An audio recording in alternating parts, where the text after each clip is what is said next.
Assalamualaikum warahmatullahi wabarakatuh. Berjumpa lagi dengan saya malam ini channel Putra Ternate Ternate.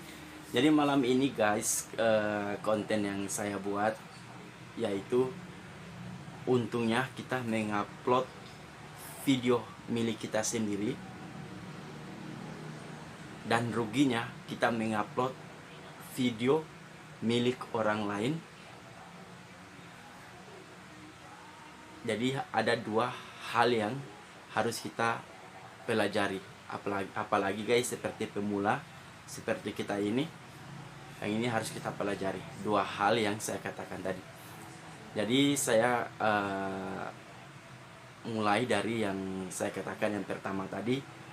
Untungnya kita mengupload video kita sendiri di YouTube. Jadi untungnya besar guys kalau kita membuat video kita sendiri lalu kita mengupload di YouTube, itu untung kita besar.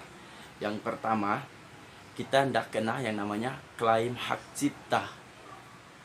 Kalau kita mengupload atau membuat video kita sendiri, yang pertama kita tidak kena yang namanya klaim hak cipta, karena video yang kita buat milik kita sendiri. Dan yang kedua, kita tidak ada yang namanya teguran dari pedoman komunitas.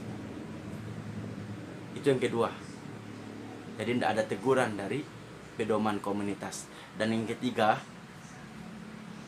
kita tidak ada yang namanya peringatan dari YouTube itu sendiri. Jadi untungnya kita kalau membuat video kita sendiri, itu untungnya besar yang seperti saya katakan tadi. Tapi ruginya kalau kita mengupload video milik orang lalu kita taruh di YouTube, itu ruginya sangat besar.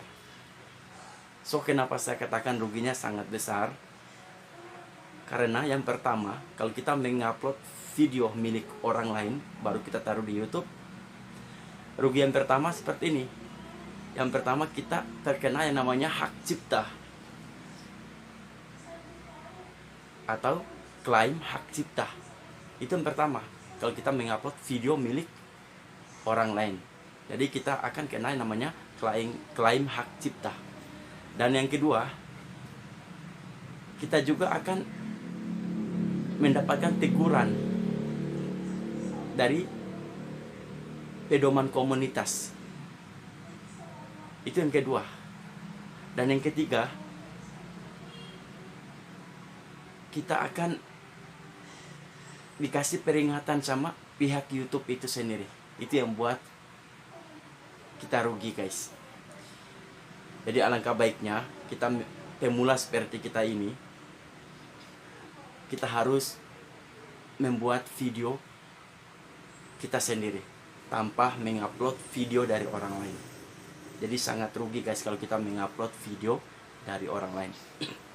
Konsekuensinya besar guys. Seperti saya katakan tadi, kita udah kena klaim hak cipta, kita udah kena teguran dari pedoman komunitas, kita udah kena peringatan sama pihak YouTube itu sendiri.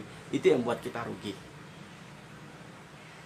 Jadi kita harus membuat video atau konten kita sendiri.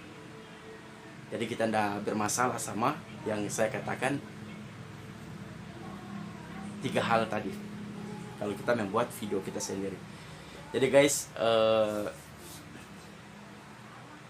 konten saya malam ini sampai di sini dulu. Tapi jangan lupa ya, yang belum subscribe, like, komen, dan share. Assalamualaikum.